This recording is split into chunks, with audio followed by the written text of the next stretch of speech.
Z iniciatívy Joukaiho všeobecno vzdelávacieho a muzeálneho spolku za pomoci mestskej samosprávy a z verejnej zbierky postavili na Tržničnom námestí jazdeckú sochu kráľa svätého Štefana v životnej veľkosti.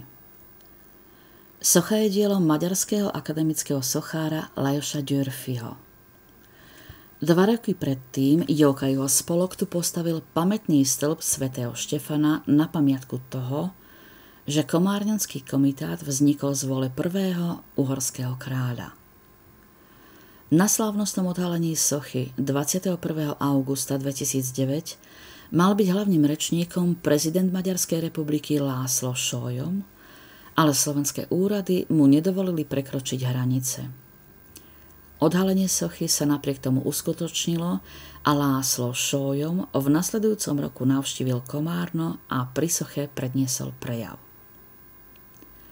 Na diele Lajoša Györfiho kráľ Štefan sedí na koni ako vojvodca v dobovom oblečení, na hlave so svetoštefanskou korunou. Na ľavej strane sa pod jeho plášťom ukrýva meč, v pravej ruke drží zástavu s kopiou, symbol sily a moci.